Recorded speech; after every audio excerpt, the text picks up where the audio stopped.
Կոտայքի մարզի Գառնի համայնքը և Չինաստանի Գանսու նահանգի Դոն Հուանգ քաղաքը հոկտեմբերի 13-ին ստորագրել են քույր քաղաքների համագործակցության պայմանագիր, որի նպատակն է խորացնելու երկու համայնքների միջև մշակութային, կրթական և զբոսաշրջային կապերը։ Պայմանագիրը ստորագրվել է Դոն Հուանգ քաղաքում անցկացվող միջազգային համաժողովի շրջանակում։ Գառնի համայնքի ղեկավար Տիգրան Պողոսյանը մասնակցել է միջոցառմանը, ներկայացնելով Գառնի համայնքի պատմամշակութային ժառանգությունը և հնագույն արժեքները։ Այս Գործակցությունը նոր հնարավորություն կբացի Գառնիի համար միջազգային հարթակում ներկայացնելու մեր համայնքի գեղեցկությունը, պատմությունն ու մշակույթը, ինչպես նաև ամրապնդելու բարեկամական կապերը Չինաստանի գործընկերների հետ։ Իր խոսքում նշել է Գառնի համայնքի ղեկավար Տիգրան Պողոսյանը։ Քրեական ոստիկանության Կոտայքի մարզային վարչության ծառայողները ձեռնարկած օպերատիվ հետախուզական միջոցառումների արդյունքում փաստական տվյալներ էին ձեռք բերել, որ Վերին Պտղնի գյուղի վարչական տարածքում նույն գյուղի 35-ամյա բնակչի և Բալաովիտ գյուղի 33-ամյա բնակչի միջև հուլիսի վերջին տեղի ունեցած վիճաբանությունն ավարտվել էր դանակահարությամբ, ինչից հետո 35-ամյա տղամարդը վրեժխնդրության նպատակով համագյուղացի 28-ամյա ընկերոջը դրդել է սպանել 33-ամյա Բալաովիցուն։ Հավաստի տվյալներ են ձեռք բերվել, որ 28-ամյա երիտասարդը ժամանելով Հայաստան 35-ամյա համագյուղացու հետ նախնական համաձայնությամբ ապօրինի ձեռք է բերել և բնակության վայրում պահել հրազեն, փամփուշտներ և մարտական նռնակ։ Օպերատիվ տեղեկությունների հիման վրա նախաձեռնվել է քրեական վարույթ, որի շրջանակում կատարված օպերատիվ հետախուզական միջոցառումների և քննչական գործողությունների արդյունքում պարզվել է, որ 28-ամյա երիտասարդը կատարել է 33-ամյա Բալաովիցու սպանելու նախապատրաստական գործողություններ, իր մոտ պահելով ապօրինի զենք զինամթերք, նրա տան հարևանությամբ վարձակալել է առանձնատուն և հետևելով տեղաշարժին կատարել է լուսանկարահանումներ, սակայն Բալաովիցին հայտնաբերել է նրան և ընկերների հետ ծեծի ենթարկել։ Հանցավոր մտադրությունն ավարտին հասցնելու նպատակով Վերին Պտղնի գյուղի բնակիչ 28-ամյա երիտասարդը 35-ամյա համագյուղացու հետ նախնական համաձայնությամբ 33-ամյա Բալաովիցուն սպանելու համար փնտրել են հարմար առիթ, սակայն իրենց կամքից անկախ հանգամանքներում չեն կարողացել իրագործել։ Քրեական ոստիկանության Կոտայքի մարզային վարչության ծառայողների ձեռնարկած օպերատիվ հետախուզական միջոցառումների և քննչական գործողությունների արդյունքում կանխվել է սպանության մտադրությունը։ Հանցավոր խմբի անդամները հայտնաբերվել և կալանավորվել են։ Նախապատրաստվող հանցագործության գործիք զենք զինամթերքը հայտնաբերվել է։ Քրեական վարույթի նախաքննությունը շարունակվում է։ Ծանուցում ենթադրյալ հանցանքի մեջ կասկածվողը կամ մեղադրվողը համարվում է անմեղ, քանի դեռ նրա մեղավորությունը ապացուցված չէ Հայաստանի Հանրապետության քրեական դատավարության օրենսգրքով սահմանված կարգով, դատարանի օրինական ուժի մեջ մտած դատավճռով։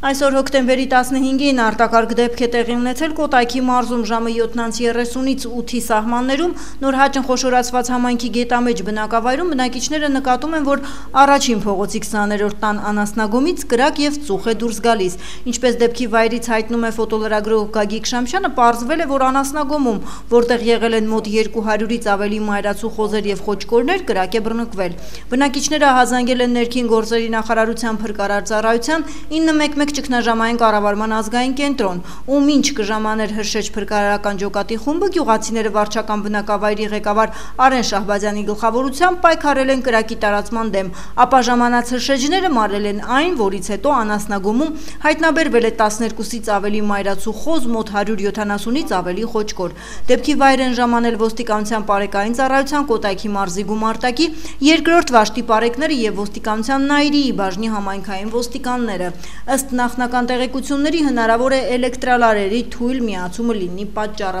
Ֆոտոլրագրողի տեղեկություններով դեպքի մասին տեղեկացել է Կոտայքի մարզպետ Ահարոն Սահակյանը, ում հանձնարարականով արդեն մարզպետարանի համապատասխան վարչության աշխատակիցները կապ են հաստատել սննդի անվտանգության տեսչության հետ, ովքեր արդեն ժամանել են նշված վայր, որպեսզի օգնեն գյուղացուն ամբողջը տեղափոխել դաշտամիջյան վայր, որտեղ մի քանի մետր խորությամբ պետք է փոս փորեն, այն լցնեն փոսի մեջ և հողով փակեն, քանի որ այն այլևս պիտանի չէ։ Արագածոտնի թեմի առաջնորդ Մկրտիչ եպիսկոպոս Պրոշյանին տարել են քննչական բաժին, այս մասին նշել են Մայրաթորի տեղեկատվական համակարգից։ Նշենք, որ այսօր խուզարկել էին Սրբազանի տունը։ Բացի այդ ձերբակալվել է Սաղմոսավանքի հոգևոր հովիվ Տեր Փառեն քահանա Առաքելյանը, տեղեկացրել է Մայրաթորի տեղեկատվական համակարգի տնօրեն Տեր Եսայի քահանա Արթենյանը։ Մեր առաջարկն ուժի մեջ է հարթակ տրամադրել Հայաստանի եւ Ադրբեջանի միջև վերջնական խաղաղության համաձայնագրի ստորագրման համար։ Այս մասին Հայաստանի անկախության օրվա առիթով Մոսկվայում կազմակերպված ընդունելության ժամանակ ասել է Ռուսաստանի Դաշնության փոխարտգործնախարար Միխայել Գալուզինը։ Ակնհայտ է, որ դեռևս անհրաժեշտ է լուրջ աշխատանք կատարել նախատեսվածը գործնականում իրագործելու համար։ Պատրաստ ենք տրամադրել անհրաժեշտ աջակցությունը բոլոր տարաձայնությունները հաղթահարելու համար։ Անդրադառնալով հայ-թուրքական հարաբերություններին Գալուզինը նշել է. Մոսկվան գոհ է Երևանի եւ Անկարայի միջև երկխոսության ակտիվացումից, որը սկսվել է Ռուսաստանի օգնությամբ։ Մենք աջակցում ենք կողմերի արագ հաշտեցմանը եւ պատրաստ ենք շարունակել աջակցել այս ուղղությամբ մեր հայ եւ թուրք գործընկերների ջանքերին, նշել է Ռուսաստանի Դաշնության պաշտոնյան։ ՄԱԿ-ում Հայաստանի Հանրապետության մշտական ներկայացուցիչ Պարույր Հովհաննիսյանը համանախագահել է ՄԱԿ-ի գլխավոր ասամբլեայի 80-րդ նստաշրջանի երկրորդ կոմիտեի եւ տնտեսական ու սոցիալական խորհրդի տարեկան համատեղ նիստը։ Այս մասին հայտնում են ներկայացուցչությունից։ Քննարկումներում ընդգծվել է մասնատված նախագծային մոտեցումներից դեպի իսկապես համակարգային եւ ռիսկերի գնահատման վրա հիմնված ֆինանսավորման անցում կատարելու անհրաժեշտությունը, որը համատեղ նպատակների շուրջ կմիավորի պետական մասնավոր արտոնյալ եւ նվիրատվական ռեսուրսները։ Իր խոսքում դեսպան Հովհաննիսյանը ընդգծել է, որ կայուն զարգացման նպատակներին հասնելու համար մնացել է ընդամենը 5 տարի, սակայն աստիճանական փոփոխությունները բավարար չեն լինի։ Ընդգծել է գործընկերությունների վերաիմաստավորման կարևորությունը պետական մասնավոր համագործակցությունից մինչև բազմակողմ համագործակցություն մարդկանց եւ մոլորակի համար երկարաժամկետ արժեք ստեղծելու համար։ Մասնակիցները կիսվել են ներառական, գենդերազգայուն եւ տեղական մակարդակով լուծումների փորձերով, որոնք խթանում են սննդի համակարգերի եւ կանաչ վերափոխմանը, կայուն կենսապահովմանը։ Հանդիպման ընթացքում նաև քննարկվել են պետական բյուջեները, մասնավոր ներդրումները եւ բազմակողմանի աջակցությունը համադրելու եղանակները, լայնածավալ հասարակական փոխակերպումների խթանման համար։ Համատեղ նիստի ընթացքում վերահաստատվել է տնտեսական եւ սոցիալական խորհրդի եւ երկրորդ կոմիտեի հանձնառությունը ամրապնդելու համագործակցությունը եւ իրականացնելու համակարգված գործողություններ ուղղված կայուն զարգացման 2030 օրակարգի իրականացմանը, նշված է տարածված հաղորդագրությունում։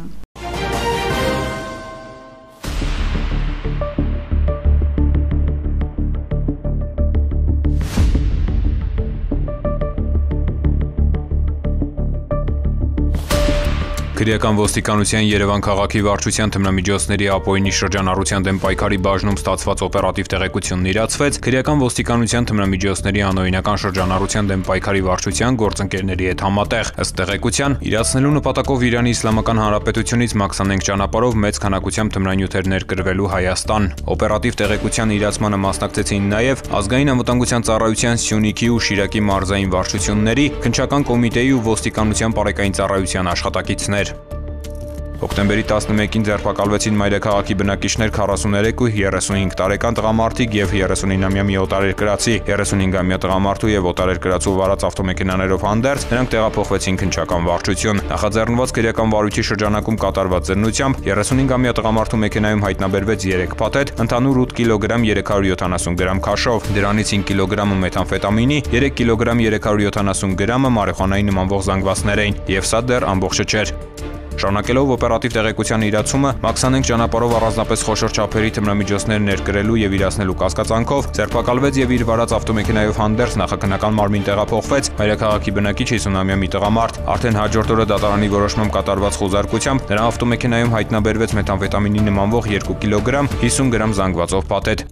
Բոլորն էլ կալանավորվեցին։ Հոկտեմբերի 12-ին դարձյալ դատարանի որոշմամբ խոզարկություն կատարվեց նաև 39-ամյա օտարերկրացու վարձակալած Էջմիածնում գտնվող քոթեջում։ Հայտնաբերվեցին 238 գրամ հերոինի, 144 գրամ ապիոնի եւ 761 գրամ մարիխուանայի նմանվող զանգվածներ։ Նախաքննությամբ հանգամանքները պարզվում են։ Ծանուցում ենթադրյալ հանցանքի մեջ կասկածվողը կամ մեղադրվողը համարվում է անմեղ, քանի դեռ նրա մեղավորությունը ապացուցված չէ Հայաստանի Հանրապետության քրեական դատավարության օրենսգրքով սահմանված կարգով, դատարանի օրինական ուժի մեջ մտած դատավճռով։ ՄԱԿ-ի գլխավոր ասամբլեայի 80-րդ նստաշրջանի 3-րդ կոմիտեի ՄԱԿ-ի խոշտանգումների դեմ կոմիտեի նախագահի, խոշտանգումների կանխարգելման ենթակոմիտեի նախագահի, ինչպես նաև խոշտանգումների եւ այլ դաժան անմարդկային կամ նվաստացնող վերաբերմունքի կամ պատժի հարցերով ՄԱԿ-ի հատուկ զեկուցողի հետ ինտերակտիվ երկխոսության ժամանակ Հայաստանի մշտական ներկայացուցչությունը վերահաստատել է Հայաստանի հանձնառությունը խոշտանգումների եւ այլ դաժան անմարդկային կամ նվաստացնող վերաբերմունքի կամ պատժի համընդհանուր ու բացարձակ վերացման ուղղությամբ։ Խիստ մտահոգություն է հայտնվել, որ որոշ երկրներում շարունակվում են արձանագրվել խոշտանգումների վերաբերյալ հավաստի հաղորդագրություններ կալանավայրերում եւ զինված հակամարտությունների համատեքստում հաճախ քաղաքական դրդապատճառներով պայմանավորված, ինչը միջազգային իրավունքի ակնհայտ խախտում է։ Անդրադարձ է կատարվել ՄԱԿ-ի խոշտանգումների դեմ կոմիտեի վերջին եզրակացություններին, որոնցում կոմիտեն լուրջ մտահոգություն է հայտնել 23 հայերի շարունակական կալանքի վերաբերյալ։ Այս մտահոգությունները շարունակում են մնալ արդիական, քանի որ իրավիճակը շարունակում է վտանգել տուժածների իրավունքները, անվտանգությունը եւ արժանապատվությունը, մասնավորապես հաշվի առնելով միջազգային կառույցների, այդ թվում Կարմիր խաչի միջազգային կոմիտեի ներգրավվածության բացակայությունը, նշված է Հայաստանի Հանրապետության մշտական ներկայացուցչության տարածած հաղորդագրության մեջ։ Օպերատիվ իրավիճակը հանրապետությունում հոկտեմբերի 14-ից 15-ին համաձայն որի բացահայտվել է 136 հանցագործություն, որոնցից 4-ը նախկինում կատարված։ Հայտնաբերվել է 16 հետախուզվող, կամավոր ներկայացել է 3, գրանցվել է զենք զինամթերքի կամավոր հանձնման 2 դեպք։ Ճանապարհատրանսպորտային պատահարների վիճակագրության համաձայն անցած 1 օրում գրանցվել է 20 ավտովթար, 1 մարդ զոհվել է, 28-ը ստացել տարբեր աստիճանի մարմնական վնասվածք։ Հիդրոթերապևտաբանության եւ մոնիտորինգի կենտրոնից հայտնում են, հանրապետության մարզերում հոկտեմբերի 16-ին, 17-ի գիշերը 18-ից 19-ին, 20-ի գիշերը սպասվում է առանց տեղումների եղանակ։ Հոկտեմբերի 17-ի եւ 20-ի ցերեկը առանձին շրջաններում սպասվում է կարճատև անձրև։ Քամին հարավարևմտյան 2-ից 5 մետր վարկյան արագությամբ։ Օդի ջերմաստիճանը հոկտեմբերի 15-ի ցերեկը բարձրացել է 2-ից 4 աստիճանով։